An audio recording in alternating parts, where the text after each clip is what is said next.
देखছেন AGT live 24/7। आप देख रहे हैं एजीटी लाइव 24/7।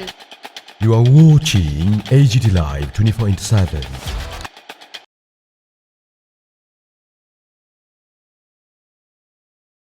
এইসব সমস্যা আছে।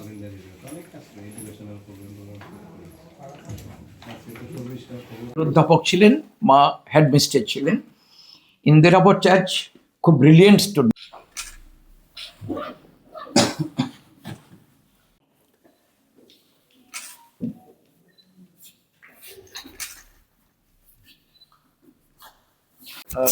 আমরা ইতিমধ্যে জেনে গেছি ত্রিপুরা মধ্যশিক্ষা পর্ষদের সুবর্ণ জয়ন্তী অনুষ্ঠান আমরা করতে যাচ্ছি আগামী 1 জানুয়ারি 2026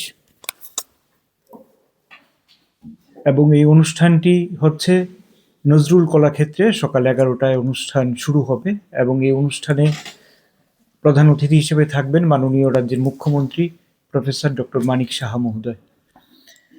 আমরা এই অনুষ্ঠানে ত্রিপুরা বোর্ডের বেশ কয়েকটি পুরস্কারও আমরা ছাত্রছাত্রীদের হাতে, কৃতি ছাত্রছাত্রীদের হাতে তুলে দেব। ত্রিপুরা মধ্যশিক্ষা পর্ষদে মাধ্যমিক এবং 12-এ যারা সর্বোচ্চ নম্বর প্রাপক গার্লস স্টুডেন্ট, মেয়েদের মধ্যে প্রথম এবং দ্বিতীয় টপ 2 গার্লস স্টুডেন্টদের আমরা 2022, 2023, 2024 এবং 2025 সালের পুরস্কারগুলো তাদের হাতে আমরা তুলে দেব এবং এই পুরস্কারটির নাম হচ্ছে ইন্দিরা ভট্টাচার্যের নামে, স্বর্গীয়া ইন্দিরা ভট্টাচার্যের নামে। ওনার বাবা শ্রী অরবিন্দ ভট্টাচার্য এবং মা অসীমা ভট্টাচার্য ওনাদের মেয়ের নামে এই পুরস্কারটি চালু করেছিলেন। এখানে একটু আমি বলে নেই, এই ইন্দিরা ভট্টাচার্য যার জন্ম হয়েছিল 1961 সালে এবং উনি একজন কৃতি ছাত্রী ছিলেন। তিনি 1979 সালে 12 পাস করেন ফার্স্ট ডিভিশনে এবং কলকাতা প্রেসিডেন্সি কলেজ থেকে 1982 সালে উনি গ্র্যাজুয়েশন লাভ করেন। ওনার সাবজেক্ট ছিল জিওগ্রাফি এবং দুর্ভাগ্য যে 1986 সালের 11 জুন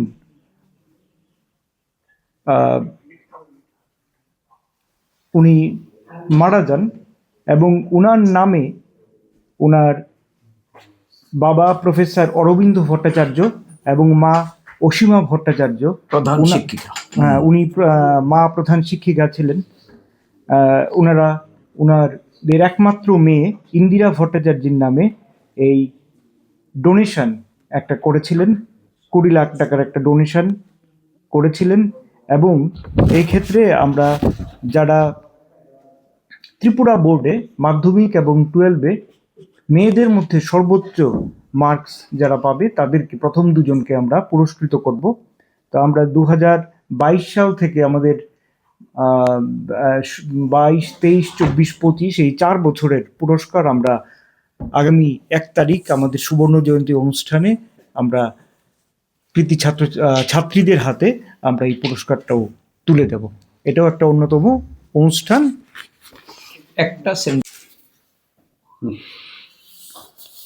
নমস্কার সবাইকে।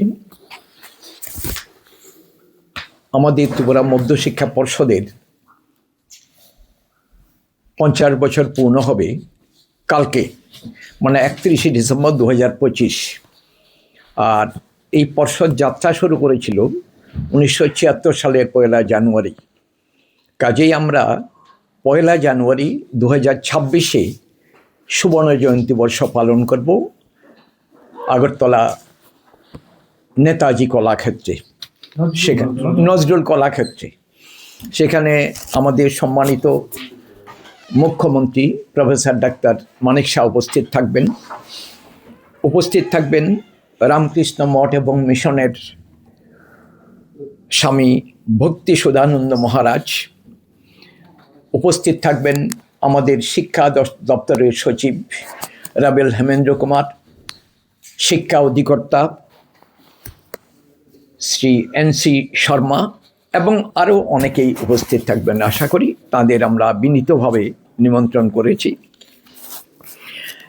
ত্রিপুরা মধ্যশিক্ষা পর্ষদের 50 বছরের ইতিহাস অনেক কি বলা যায়, অনেকগুলো ঝড় ঝঞ্ঝা অনেক কিছু অতিক্রম করে, অনেকের আশীর্বাদ নিয়ে, অনেকের সহযোগিতায়, সহমর্মিতায়, প্রচণ্ড পরিশ্রমে 50টি বছর অতিক্রম করে গেছে। এই পর্ষদ থেকে অনেক বিখ্যাত ব্যক্তি বেরিয়েছেন। সারা পৃথিবীতে বোধহয় এমন কোনো দেশ নেই যেখানে ত্রিপুরা মধ্যশিক্ষা পর্ষদের ছেলে বা মেয়েরা নেই। 1976 সালে যখন নাকি ত্রিপুরা মধ্যশিক্ষা পর্ষদ যাত্রা শুরু করেছিল, তখন ত্রিপুরার সম্মানিত মুখ্যমন্ত্রী ছিলেন সুখময় সেনগুপ্ত মহোদয়। তখন শিক্ষামন্ত্রী ছিলেন শৈলেশ সোম। এদের দুজনের কেউ নেই বর্তমানে, সবাই চলে গেছেন। আমরা আগামী 1 জানুয়ারি 2026-এ যে মধ্যশিক্ষা পর্ষদের 50 বছর পূর্তি অর্থাৎ গোল্ডেন জুবিলি পালন করব। এতে আপনারা যারা এসছেন বিভিন্ন গণমাধ্যমের দিক থেকে আপনাদের প্রত্যেকের সহযোগিতা চাই, আপনারা থাকবেন। আমরা বিনীতভাবে আবেদন রাখি, নিমন্ত্রণ করছি এই পর্ষদে যারা পুরনো কর্মচারী ছিলেন, দীর্ঘদিন থেকে যারা অবসরে গেছেন, এরাও যেন আসেন। এবং পর্ষদের হিতাকাঙ্ক্ষী যতজন আছেন শিক্ষিত ব্যক্তি, বিভিন্ন জনের এসে যদি আমাদের সাথে একটু 2-4টে কথা বলেন বোর্ড সম্বন্ধে, আমরা অত্যন্ত ধন্যবোধ করব। আর এই পর্ষদের কাজকর্ম 1 জানুয়ারি 2026-এ আমরা মূল অনুষ্ঠানটা করব নজরুল কলাক্ষেত্রে মর্চমোহানিতে। তার আগে এই সুবর্ণ জয়ন্তী বর্ষের কিছুটা কাজকর্ম শুরু হয়ে গেছে। গতকাল আমাদের ত্রিপুরা মধ্যশিক্ষা পর্ষদের অফিসে 22 জন রক্তদাতা রক্ত দিয়ে গেছেন। এর মধ্যে বেশিরভাগই আমাদের বোর্ডের আছেন এবং বাইরেরও অনেকে এসে রক্ত দিয়ে গেছেন। এই রক্ত ব্লাড ডোনেশন ক্যাম্প যেটা হয়েছিল, সেখানে রাজ্য সরকারের স্বাস্থ্য দপ্তরের যথেষ্ট সহযোগিতা পেয়েছি, ওরা এসেছিলেন। আর এই রক্তদান অনুষ্ঠানের উদ্বোধন করেছেন আমাদের ত্রিপুরা বিধানসভার মাননীয় চিফ হুইপ কল্যাণী রায়। উনি এসেছিলেন। উনি এসে আমাদের যারা রক্ত দিয়েছেন বা বোর্ড সম্বন্ধে অনেক কথা বলে গেছেন এবং অত্যন্ত খুশি হয়ে গেছেন ব্যবস্থাপনা দেখে। আর উনি বলেছেন যে আমি আজকে অনুষ্ঠানে থাকতে পেরে নিজেকে খুব ধন্য মনে করছি। আর উনি নিজেও ত্রিপুরা মধ্যশিক্ষা পর্ষদের অত্যন্ত কৃতী ছাত্রী ছিলেন। এখন বাকি যদি একটু কথা কিছুটা আমাদের ये न्यूज कंटेंट देखने के लिए शुक्रिया। अगर आपका कोई सुझाव है तो हमें कमेंट कीजिए, सब्सक्राइब कीजिए AGT Live 24/7। Thanks for watching AGT Live 24/7.